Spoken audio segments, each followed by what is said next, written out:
Selamat pagi, selamat siang, selamat sore, dan selamat malam, Bapak Ibu dosen dan juga teman-teman semuanya. Perkenalkan, nama saya Marcelus Resto Andika, NPM 523101150. Di sini saya akan menjelaskan cara kerja sistem yang sudah saya buat dan juga ada sedikit demo sistem yang sudah saya jalankan. Sistem kali ini saya beri nama Sistem Otomatisasi Vertigasi dan Irigasi Tanaman Hortikultura Berbasis ESP32. Latar belakang dan juga masalah dari sistem ini adalah poin yang pertama, penyiraman merata tanpa melihat kondisi asli. Kelembapan tanah memicu pemborosan air dan juga resiko pembusukan akar tanaman hortikultura. Poin yang kedua adalah pemupukan konvensional memicu dosis yang tidak akurat. Hal ini dapat menurunkan kualitas panen dan pemborosan biaya operasional penggunaan pupuk. Solusi yang saya tawarkan adalah sistem otomasi pintar terintegrasi berbasis IoT menggunakan microcontroller ESP32. Arsitektur sistem yang saya buat kali ini terdiri dari three tier arsitektur. Yang pertama adalah hardware layer, yaitu physical. Yang kedua, cloud platform layer, yaitu Firebase dan juga MQTT. Kemudian yang ketiga adalah application layer, Android mobile app. Kemudian alur sistem secara umum adalah ESP32 membaca data lingkungan, kemudian melakukan sinkronisasi dua arah format JSON ke Firebase, lalu meneruskan visualisasi ke aplikasi. Selanjutnya akan saya jelaskan jalur yang digunakan pada sistem ini. Yang pertama, jalur bus I2C SDA21 dan SCL22 terhubung langsung ke real-time clock DS3231 untuk pelacakan waktu secara aktual.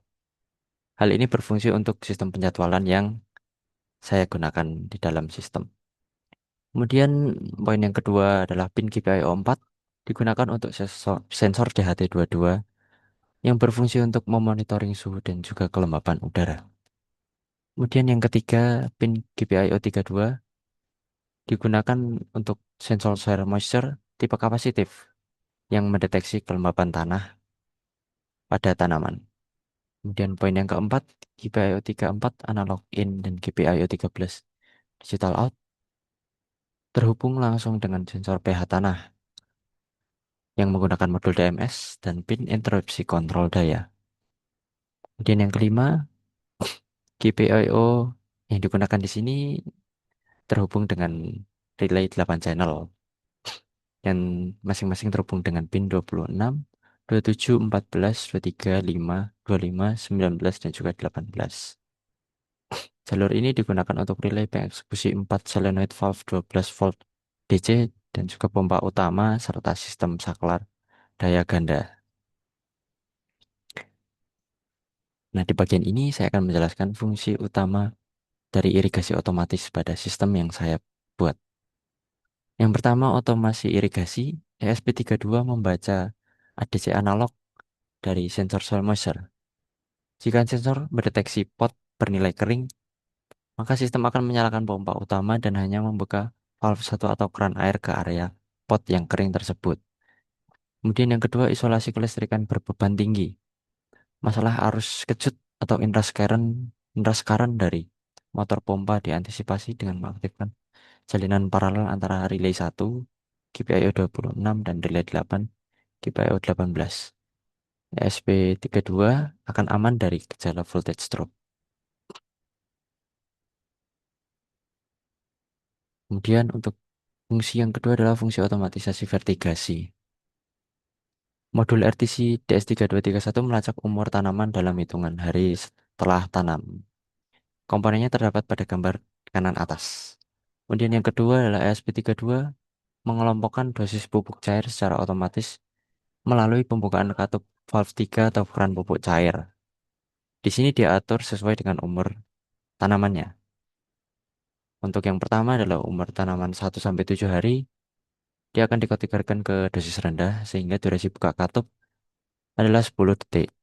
Kemudian yang kedua, umur 8 sampai 20 hari akan mendapatkan dosis sedang sehingga durasi buka katup adalah 30 detik. Dan yang ketiga adalah umur lebih dari 20 hari, maka dosisnya tergolong tinggi, sehingga durasi buka katup adalah 60 detik. Kemudian yang terakhir adalah fungsi flushing. Fungsi flushing pada sistem ini otomatis membuka katup pengurasan atau valve 4 secara otomatis selama 10 detik. Hal ini berfungsi setelah vertigasi agar air sisa bahan kimia dalam pompa terhindar dari korosi. Pokoknya diketahui wae kabeh komponennya wae. Nah, di bagian ini ada sedikit demo kecil mengenai eh, sistem yang dapat berjalan sesuai dengan semestinya. Jadi silahkan kita lihat bersama-sama. Mungkin tak coba.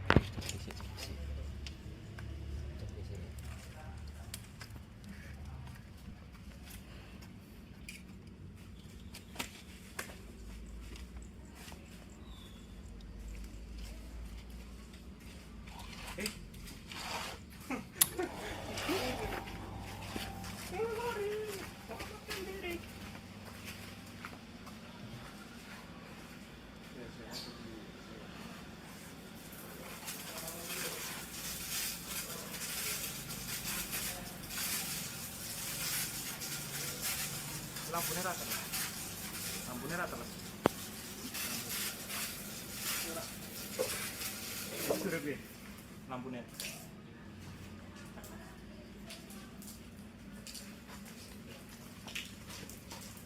Yang terang penjernihan bareng. Penjernihan.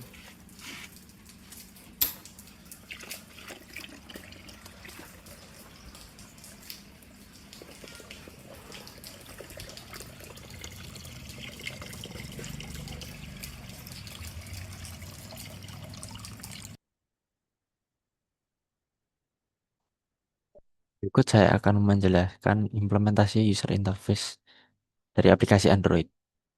Yang pertama di sebelah kiri adalah halaman dashboard, menampilkan widget visual presentasi kelembapan tanah, skala pH tanah, suhu udara, serta input form tanggal penanaman. Kemudian di sebelah kanan adalah halaman kontrol manual, menyediakan 4 komponen switch interaktif untuk mengambil alih kendali otomatis Dakatup, yaitu valve 1 sampai valve 4 secara langsung lewat smartphone. Kemudian yang terakhir adalah early warning system, menampilkan dialog interaktif berwarna merah di aplikasi secara proaktif apabila sensor level mendeteksi kapasitas tangki penyuplai air sudah kritis.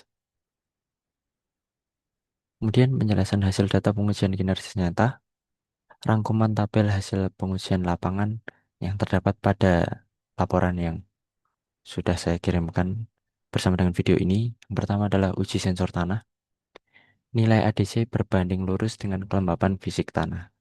Logika irigasi dapat berjalan dengan baik. Kemudian yang kedua, uji sensor pH. Respon tegangan stabil dalam rata-rata waktu 3 detik. Saat sensor idle, pin 13 yang menuju ke daya sensor pH memangkas arus daya menjadi 0 volt atau power off demi mencegah karat probe. Dan yang ketiga, uji katup dan manajemen daya. Waktu respon mekanis saklar katup tergolong cepat, kurang lebih 120 milisecond. Jeda waktu perpindahan daya otomatis dari aki 12 volt ke PLN sukses berjalan dalam waktu singkat, yaitu 12 milisecond tanpa membuat mikrokontrolernya restart. Kemudian poin kesesuaian dengan mata kuliah. Mata kuliah yang pertama adalah analisis kinerja sistem. Kecepatan transfer data sensor melalui gerbang internet menuju Firebase hingga ditampilkan di Android mencatatkan rata-rata delay latensi sebesar 247 milisecond. Berdasarkan standar ITU TG114, nilai ini masuk ke dalam indeks layar layak dan dapat diterima. Kemudian mata kuliah yang kedua adalah pervasive computing. Poin yang pertama adalah konteks awareness, sistem peka terhadap konteks umur biologis tanaman dan konteks sebaran titik kelembapan tanah. Poin yang kedua adalah invisibility atau seamless integration. Sistem bekerja mandiri di latar belakang, membebaskan petani dari rutinitas teknis harian.